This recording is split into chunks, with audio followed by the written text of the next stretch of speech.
Okay, well, how do I Never zoom? zoom. Never zoom. Never zoom. No, you can't because you're going to kill the battery power. Oh, you're right. Okay, watch. It's on. What did you want? Go up there. What does anyone want? I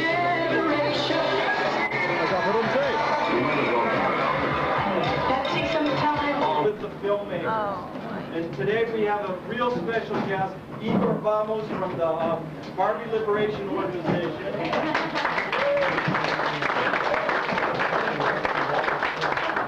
We also have satellite conductor Bob Dobbs who worked with Marshall McLuhan. So I'm going to start out with a couple questions. There's also another Barbie Liberation Organization collaborator back there holding videotapes, which are for sale. We can talk about that later. Great. So I'm going to ask a couple questions, and then if you have questions, please raise your hand. Igor, could you tell us how the origin of this whole project? Did you think it up? And when you thought it up, did you achieve what you wanted to achieve in the long run? Well, it's really Mattel that, in a sense, thought up the project, not only with the Barbie doll, but also with their introduction of the first Teen Talk Barbie, which said, "Math is hard." And so, in a sense, that was, as absurd a statement as it seemed like this doll could make. So it was their idea to start out with, and we just, took it and ran with it from there. It just started as a sort of a fleeting glimpse of an idea, and then just sort of conversations with friends, and two friends told two friends, on and on and on. Right, but as a culture jammer, you actually had a thought, a strategy behind your idea. Did you accomplish what your original idea was? I feel like we did, and actually I felt like, throughout the whole process, of course, one always has questions, as to the success of it, but when I really began feeling like it was working was at the very end when we were doing talk radio appearances. We did probably 100 hours or so of talk radio. And it was during those times when we were talking mostly on right-wing shows, when people would call in and say things like, "I had never thought about these toys in this way before." Yeah. And that was really the vindication for the whole project, getting to talk to people on their turf, in a sense, on these right-wing shows, telling us that they hadn't thought about the toys that way before. Great. Bob, you worked with Marshall McLuhan, and he's probably the first guy who put out a book in like '51 studying the effects of advertising. Now, Marshall said that everything that we create has services and disservices. In regards to this film we just saw, Ad and Ego, tell us about the services of advertising. Well, let's note the letter that Marshall wrote to Pound in about 1950, where he explained that George Orwell was a duffer, describing in 1948 a situation that happened by 1900. What you have to understand is that advertising, Marshall considered advertising the greatest art form that ever happened. Better than Beethoven, better than Mozart, better than Zappa, though he did not know of Zappa coming yet, and better than Bill Clinton today. The point is, you have to understand that advertising is communication between machines. The machines became alive by 1977. Now they're in angelic state. So advertising is a communication between angels. It has nothing to do with anthropomorphic humans. That's the ground that I work with. Now, repeat your question. The question was basically, what is the service? Marshall talked that everything, movies, TV, for us, has services and disservices. No service and disservice for us. It's the service and disservices for machines. Now, they obliterated themselves by 1977, entered the angelic state. These ideas were approximated by Baudrillard, but he got stuck back at determining and analyzing machines, communicating, the ecstasy of communication between machines, but he did not understand the angelic state that happened since then. And of course, we're in a post-angelic state, but that's too complex for undergraduates. So let's take understanding that for machines, we saw this movie, the second movie, was a great celebration of the machines' unconscious. That once they killed themselves, the angels then celebrate the Akashic records of what happened when they had an unconscious. They don't have an unconscious now. they are obliterated, they're post-angelic, they are collectively conscious. So figure that one out. That's a good one. Does anyone have any questions or comments about the films they saw? Go ahead. A little louder, please. Did the Mattel company say anything about it? Well, the Mattel company in public didn't say anything. They chose to laugh it off. They have a lot of experience dealing with all kinds of criticism. Privately, however, our moles within the company's headquarters told us that there was quite an uproar. So, and I don't have the the explicit details there. No legal hassles. I think their public relations people quite rightly realized that they would be opening a can of worms that they really didn't need to if they went after a bunch of little guys out there, Human beings. Gals, little humans. Their machines are not concerned about what humans are doing. There's no humans left, so it's not an issue for them. Go ahead. Bob, if the machines are angelic, why the responsive culture to them? Why did they give you last The words? responsive culture to them of certain machines. What is this, gentlemen? That's where you get into the concept of Menippean satire, which is pre-Greek literature. That's where cultures don't have a sense of an ego and identity, a private identity. They live in a state of irony constantly. And primitive tribes in our history, anthropomorphic history, manifest Menippean satire, Menippean culture, Menippean playwriting, Menippean irony all the time. Extreme self-consciousness. So, why would machines, since they're now in that state, they are Menippeanizing themselves, and since I said that the angelic state disappeared by 1990, that's why the machines, the angels, became alternative nation and are now satirizing what they did aesthetically, because art is always a retrospective. So the machines are looking back at when they had an unconscious, then when they lost the unconscious, and that creates great irony and much laughter behind the scenes for angels. Get it? I wanted to find out if the second film is going to be distributed on public television or KCT. The and the Ego, like all the films we show here at Documental, are usually available at Vidiots for rental. The best thing you can do is go over there and tell Kathy and Pat that you want to rent this film, because they know through me how to get all these films, and they get enough requests, they'll get them on their shelves. Go ahead. How about buying them? Are copies available to buy? There are copies available to buy of Barbie Liberation, and the rest of the films, you go to the front desk, the phone number is available there to get copies of all the other films. There's one back there. Go ahead. There's somewhat of a relationship between this movie and Ego and John Carpenter's film They Live, except they claim that they live off of some aliens. But they do the same thing as showing how there's a message behind the message. Right. Note that Roy Orbison died when that movie came out, because he was the first wearing the sunglasses. Very good. Go ahead. I was curious, when did you do this prank? It would be the Christmas of 1993 was the big media spectacle, but it really bled over into 1994, and every year since then, we've been called upon to fulfill the Christmas story that people need. So we just did a story a couple weeks ago with Canal Plus in France. We've done Dateline NBC in 1995. Every year we just keep getting these calls, try to maintain a couple open phone numbers, and try to keep the organization alive, both from a sort of central organizational standpoint, and also just hoping that by disseminating this information, by getting this tape out there, people will, in a sense, form their own little cell groups. So you haven't continued doing this since '93? Well, only on paper, really. We do continue, and I'm sure there are people out there doing it as well.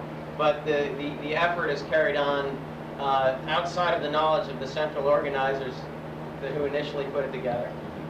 And I want to remind people that we're showing 2 more of Igor's pieces in the second show that will start at 9. Is there a question over here? Go ahead, Mark. Yeah, you're costing angels. Really what you have is demons posing as angels, providing redemption from nothingness. That seems what you were after. Yes, in Phineas Wake, Joyce wrote, "My consumers, are they not my producers?" Yes, the Sheminshan are twins. all things are angelic and demonic at the same time, since 77 to 90. So yes, they're both sides. You can't conceptualize or imagize. That's why images are obsolete. These critics on the show here are so ridiculous. They're talking about the battle between left hemisphere verbality and right hemisphere imagery, and neither of them exist anymore. Remember, it's nostalgia for the angels to look at the images when images had a specificity. They don't have a specificity when they blur into a moire, a pun. Am I right? Yes, we all agree. Deal with it. You're not looking at the Akashic records, you're creating your own. That's right. Now that's where the making process. That's a very important point. No longer matching. There's no communication. The exit of communication is a nostalgic effort. That's why the dinosaurs, they're not dinosaurs. This image we have that the humans came in after dinosaurs, the humans are the angels reincarnated in the anthropomorphic situation. So everybody interviewed in that show and look like humans. They're androids. They're the machines reincarnating, doing that, creating a new thing. They have become gods. They have wiped out both God and the devil. So that's an amazing situation, but it's a fact. Go ahead. Are the filmmakers here for the second film? The filmmaker for After Sunset is here for the second film, yes. No, but I mean at the Ad and the Ego. Are they here? Oh, for the Ad and the Ego, no, they're not here. He lives in Philadelphia. Go ahead. What you're saying is all very interesting, and I, as an undergraduate, probably don't understand half of what you said. No, you can't, because I'm talking about something that's not communicable. That's why it's an experience. But I'm wondering, what are we as audience members going to do with the information that we saw? Are we going to look at it and say, that's interesting, I'm glad someone did it, and I'm glad I came when I saw it, and now I'm enlightened? Or, we're sitting with our buddies, we're watching TV, this beer commercial comes on, it's all about women, and they're being objectified. Are we going to say something, or are we just going to go home and say, well, that's interesting, and talk to our husbands or wives or Okay, let's make a religion out of the word sphatic communication. That comes from Malinowski, the anthropologist. Sphatic communication happens when you walk down the hall at work and someone says, how you doing? You don't literally tell them how you're doing, you just say, how are you doing? You echo them. That's sphatic communication. You look up the word sphatic, it means amiability, communication of general amiability. Looking at these things, we're watching machines engage in sphatic communication. And what you just said, if we played the tape back, every word you said, Del, what am I going to say with my associates, my relatives? You're going to continue imitating the machines because that's all you can do, and do sphatic communication. So this event tonight is sphatic communion, us imitating what the machines have archetypalized. Why are we doing it? What's the point? Why are we here? Why does someone say, how you doing, and then they don't want to hear your answer, and then you say back to them, how you doing, and you don't hear their answer? We look busy. Remember when the Jesus showed up in an Irish tavern. The bartender called Vatican, Bat 69 was the number in the 60s. Said, what do we do, Pope? Got the Pope on the line. He said, what do we do? Jesus in the doorway, what do we do? Long pause, and he said, Luca busy, Luca busy. That's what the machines are doing. I can't say we even exist. We are below quark status. We are mu mesons. Understand that at best, we died. It started, the death process started in 1850 when the electric environment, which was a new bio field, came in. So how do we resurrect ourselves? I mean, I guess my question was not necessarily... Positone, I'll tell you how you resurrect. This word positone refers to a positive attitude. Fusion energy. Celebrate Pons and Fleischmann. Pons and Fleischmann create a fusion energy which is emerging a first and second nature, which will break us through we can leave the sea. I agree. I agree with you. Go ahead. Two machines. The image that's known for how we resurrect ourselves, I believe, is keep coming from what's so for us. That I saw that, I appreciated that in the film because I saw that going on around me. People saying, wow, to see what that missile did. And there were thousands of people being killed by that. And so this desensitization, and I work on political issues that involve prison reform and and I see people's desensitization. So are you saying, because I'm less than an undergraduate student, so are you saying that we are sold these images that we are plastic, and so we are in effect becoming plastic? Because we're starting to care about people who, I mean, we see these thousands of people killed in the Persian Gulf, and yet what are people doing in this country, yellow ribbons on the app, excuse my language. I mean, let's say like The evidence is there that it's romantic to think that we are plastic. I tell you, we're subatomic. We're subatomic. And we are dead, but most people can't feel dead. So let's say we're tiny, tiny, tiny new mesons. That's the situation. And we are stuck in this prison, whatever you want to call it. It's brain dead? Oh, that happened a long time ago. We understand the global theaters, the actors. The body just hasn't fallen over yet. Right. The actors in the global theater are the machines who then became angels. Now, what are we? That's what's interesting. We create the machines. I don't think we can define what we are because somehow we look like we're here. But that's only privately in your own consciousness. In terms of communication, which is what a medium is, it's shared information, it's community. Shared communities and archetypes are talking, but they're not talking to the thing that created them. I don't know what that original thing was. We're talking the deepest metaphysical question that ever happened right now. The thing was... Wait, one at a time. Raise your hand, please. Here, Art? Yeah. Okay. The thing was in spring. That's right. And there were 5 of them. Rye, Eloy, 2, and Lofty. Back here? Just smash the TV, just like the last image of that film, and start a different communication process. Basically, I don't know what you're talking about. You can't know. But I'm telling you the present. There was no meaning in that documentary. Ah, well, I have the guts to perform it for you, so you guys deal with it. Wait, one at a time, please. If you study McLuhan a little, he might answer your question. And Marshall talked about everything that we invent having services and disservices.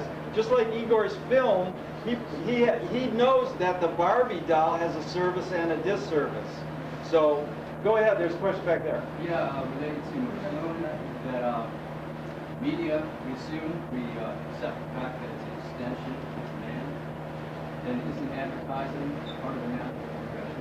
Yes, that's why it's the greatest art form. So then what is the debate? No debate. We are merely spectators. We're having a dialogue, or what is it, a celebration? We are melded into the magnetic city. We are having perceptual input constantly, and we have no means to reflect or to get detached from it. We are inside the beehive honey. So what you're saying then implies that we need a break. Yeah. We need to step out. And but then what you're saying though is kind of, if you want to step out of the matrix, humanity must follow. I mean, according to McLuhan, I'm not sure I agree with him. He advocated turning off TV. He then realized by the 70s it was too late, and he cried, and he went to church every day. He realized the apocalypse of the situation. But what happened is that fusion energy is a miracle because it will give us more energy than was put in. So over the next 50 years, humanity will gradually be able to move out of the cities in that prison and set up situations which are in an energy level that never happened. Maybe happened in Atlantis and Lemuria, but we don't know about that, so we're going to retrieve it. So I'm giving you a positive view, but right now you're in hell, and you may not be alive in 20 years to be there, but somebody will be. You're watching 7-Eleven Club. Hey, you think it's not my point of view. I am using English, an obsolete medium. You're saying that there's no hope. No, I just said there's hope. I said fusion broke through. Pons and Fleischmann over in Nice, France. You have to start from somewhere. You have to stop watching. You have to. I don't. I've already arrived in the new situation. Oh, you know God. What? You're the God. Yeah, well, you'd like to know this. Very hard to communicate. But I'm going to be as bad as possible to keep the numbers of my audience and devotees down because I haven't got time to deal with everybody. You're on your own. Yeah. War. That's what I'm trying to create here. Go home and turn off your TVs and listen to radio. Yeah. Get this on thing. Get on thing. Congratulations. Go home. Congratulations. Get out. Let's go.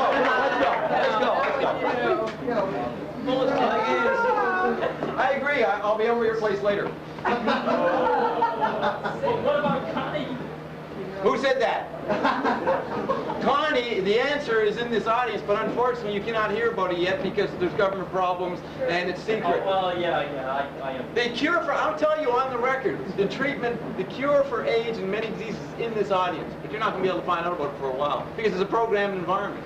Here's another question. Okay, it's my view. I think that movie tells the truth about what's happening in our society and our world better than anything else I ever saw. I want my kids, my family, and my friends to all see it. I agree. There's no way to do it. Advertising is the greatest art form. That just put together collides or advertising to show you the environment you're approximately living in. So that's good. Anybody could have made that movie. You just get ads and show the blitz. Go ahead, back there. Then I keep thinking of Confucius. Somebody said, you got to take care of yourself first before you whatever change the world. You have to be able to account for yourself. I mean, shouldn't that? I don't know. I speak for myself. I haven't been able to refrain from excesses, consumerism, waste. It's something I can strive for myself. And until I reach that point, I don't think I can advise anybody else. Is it how to behave? That's called electric autonomy. Is it? Yep. The environment allows you to have that. Because the machines have killed you off, you have no community, so you have to deal with yourself. I feel like I'm alive. There's nobody, oh yeah, that's what's a mystery. But there's nobody else that you can communicate to. That's why you're being polite saying, oh, I'll let you do what you want. But you actually couldn't tell them, it couldn't influence them I'm anyway. listening to you, therefore dialogue is taking place. Or is it a one-way street? I'll leave that for you to judge for now. I'll tell you my view later off the record. I'm learning something. Yeah, it'll help you. Language communicates beyond before understanding. That's the amazing thing about the language. Go ahead, over here. To the intellectually interesting but politically irrelevant speaker, moving away from the topic, what's the future of Marxism? Marxism is the hope of mankind. Marx was right. He was the greatest thinker of all time. Had one back there. Yeah, I'm just questioning the rumors going around that since the Republican convention is going to be in San Diego, that the BLO might create a stir. We do have an event planned for the convention, and incidentally, all proceeds from the sale of the tapes will go to our plan, which involves devices similar to this. But I can't reveal any more than that at this moment. Just know that if you arrive in San Diego on the 14th, or if you leave a name and number, we can call you and let you know how you can participate. Well, the alternative, LA Alternative Media Network meets here sometimes too, so you can get a hold of them. Very good. But Igor, tell us, what are you working on now? Well, there's this, we're working on some things for the convention, of course, since we're right now down in San Diego, focusing operations in that area. So, other than that, I'm right now I'm working with the Center for Land Use Interpretation here in LA. It's next to the Museum of Jurassic Technology, 9331 Venice Boulevard. And I'm working on an alternative form of tourism. It's a program called The Limits of Fun. And it involves jumping over the fences at Disneyland, Disney World, and other amusement parks to try to kind of test out a sort of backdoor tourist experience and see if that's viable as a sort of public activity. We've got a couple other programs going on at the center that you might be interested in knowing about, and you can find out about them by stopping off at the center. And then, of course, some other top secret projects that I have. Well, I want to thank Igor and Bob for coming, and I want to remind you all we're going to start again in 10 minutes with a whole new program. If you want to save your seat, do so, because it's going to be packed.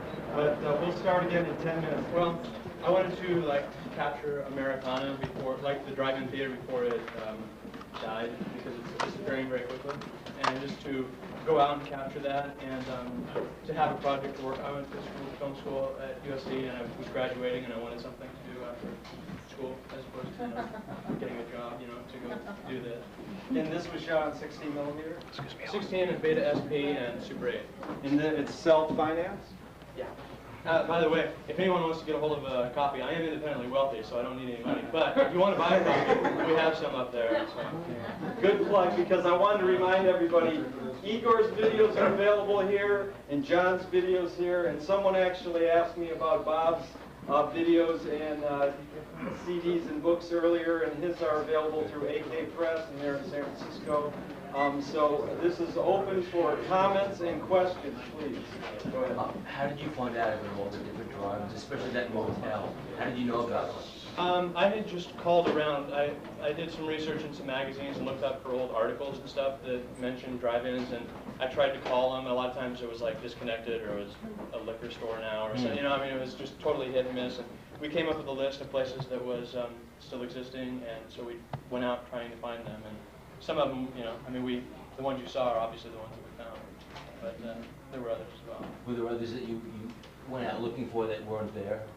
I had confirmed all the places where we were going to stop before we took off, but we found some that we didn't know were going to be there. Great. Have you seen any other driving films?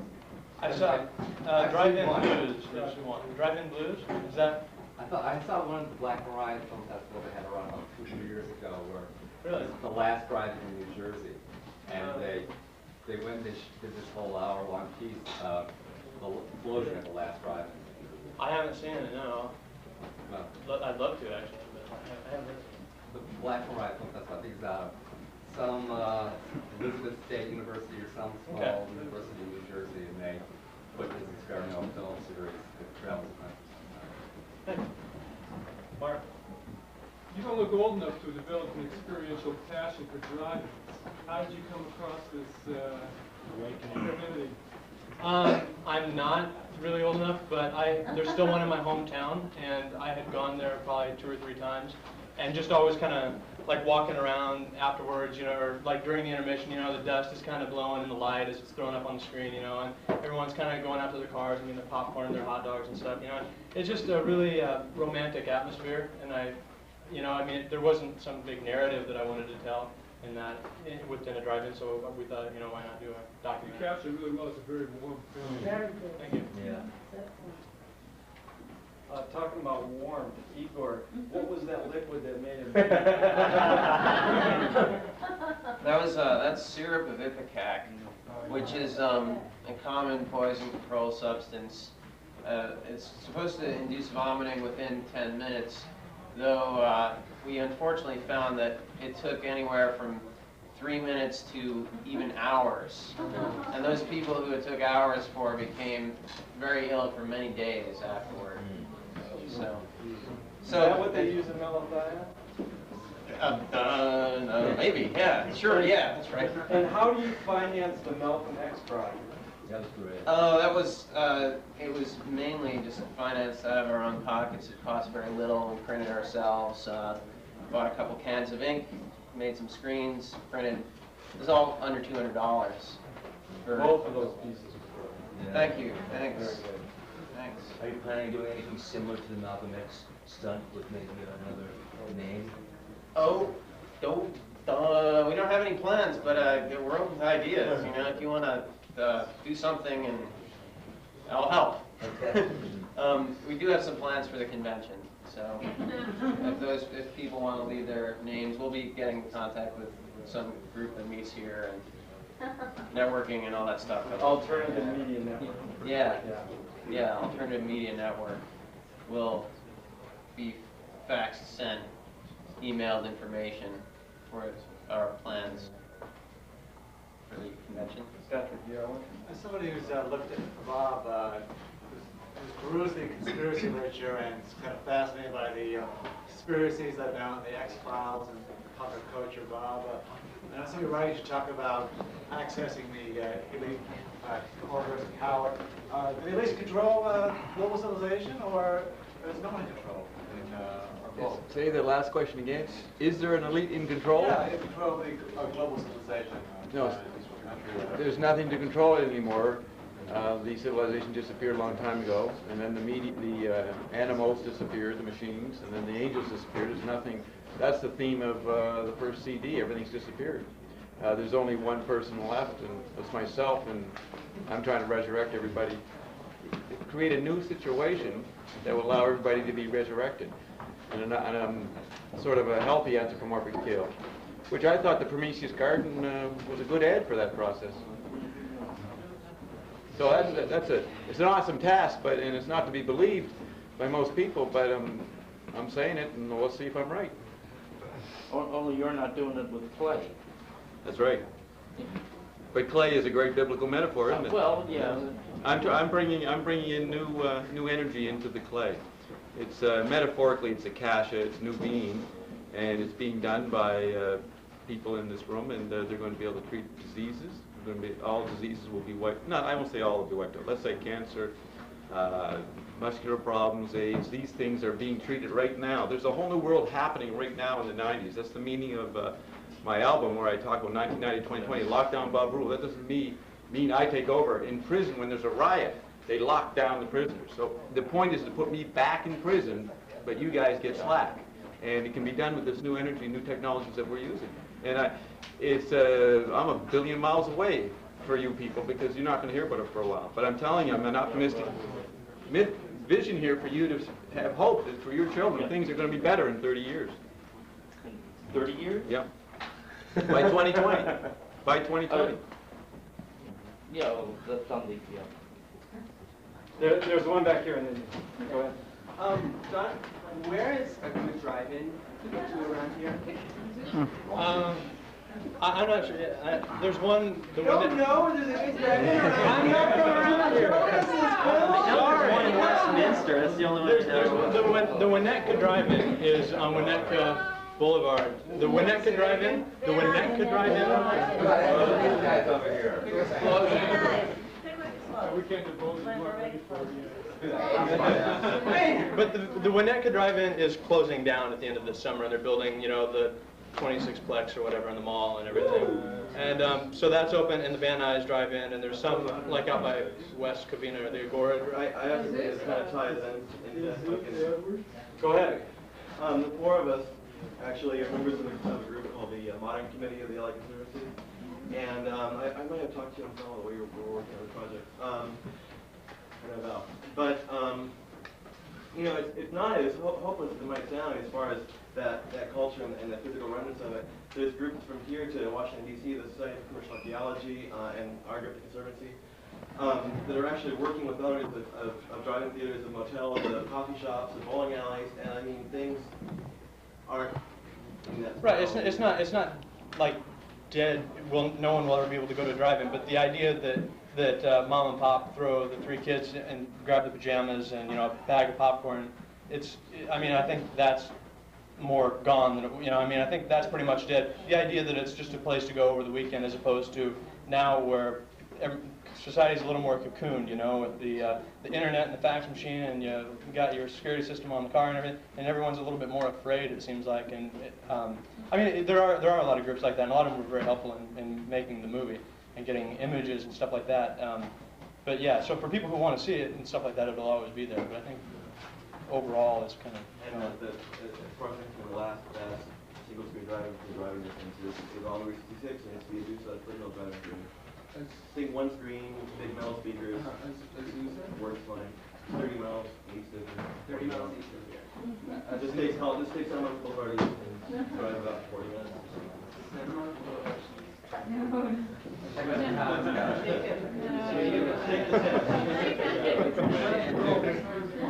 John, you got a question? Yeah, from the Midwest. Go ahead. I've got a couple of quickie things. There's a kind of like a minor hubbub in Culver City about the fate of the Studio Drive-In on Jefferson, on Sepulveda Boulevard right now. And unfortunately, there's a bit, I've read some of the local newspapers, unfortunately there's a bit of consensus that the drive-in ought to be closed because it, quote, brings in the wrong element. I.e., yeah, I've read a lot of letters and a lot of columns in the Culver City News or something like that. They got another drive-in in that area that's also suffering. Yeah, okay.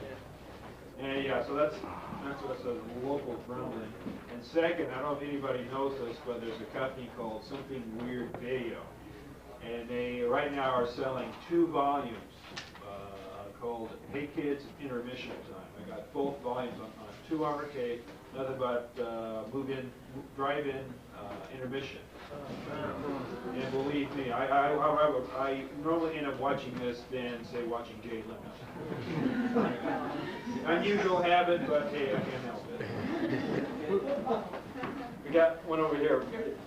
I'm just curious, like, how else can we see your movie? Like, how are you distributing it? Are you sending it to contests, or? Yeah, I've sent it to several of them, and I'm kind of just starting to hear back from the festival stuff.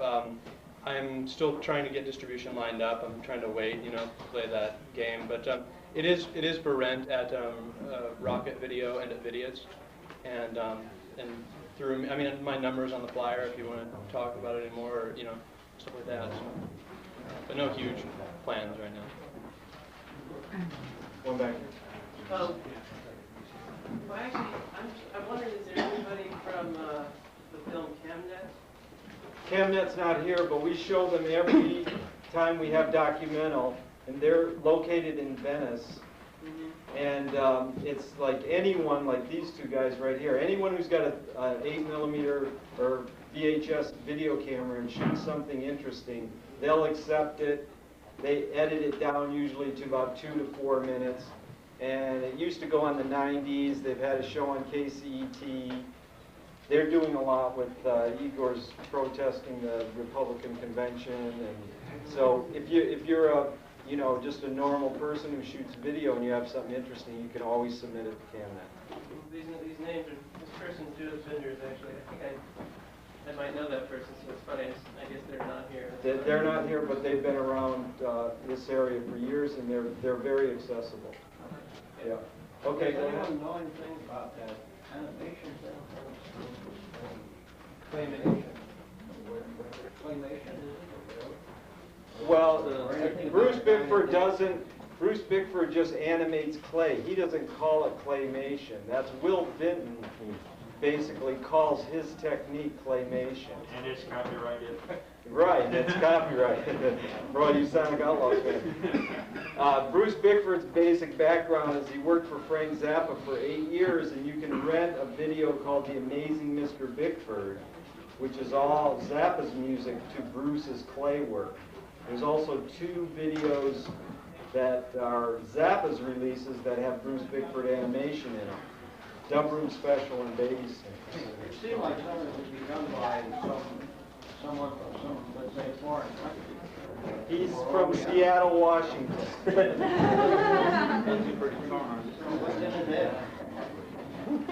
A lot of imagination, I guess. And he has no crew. He does all that himself. How long do you think it took? It takes him a while because the figures are so small. At least a couple of years? Yeah. Any other comments or questions? Okay, thanks a lot for coming and have a good evening. They're always bringing in hydrogen. Yeah, you got that. And then the whole neighborhood goes to hell. Basically just goes to hell. So I guess my agenda is to bring in this new clay hydrogen, this new element that is something new to it. Because you're putting this incredible anima into the clay, is that it? Yeah, anima. You're organizing its natural organic quality. What do you know about anime? Anime? Yeah, but Antonioni made a career out of it. Right, but anime, that new Japanese soft porn. Oh, what is that? The new Village Voice. Tokyo Decadence one better. Yeah, look at the new Village Voice. They have an article on it, and it's pretty interesting. It's I guess it's Bruce Bickford, but it's more high tech. It's virtual reality, but it's all this merging of humans. Like apparently, real people are involved with cartoon characters. Oh, excellent. Yeah, so I'd like to see some of it somewhere. Did you read the Norman Mailer and Pat Buchanan dialogue? I did in the airport. Did you really? Yes, morning. I was looking at it, and I just had time to read the blurb. He's saying he has a bonding with Pat slightly, but I haven't read the content yet, but I want it. Oh, you'll like it. You'll like it.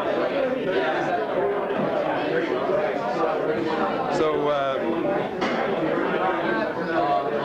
what time is it? It's only 11:15? Only 11:15. Maybe I should save some battery. Yeah. I mean, there's nothing, I have nothing more to say. Unless people start coming at you. Anyway. Yeah, now, where might be, we'll see what Jerry wants to do. We might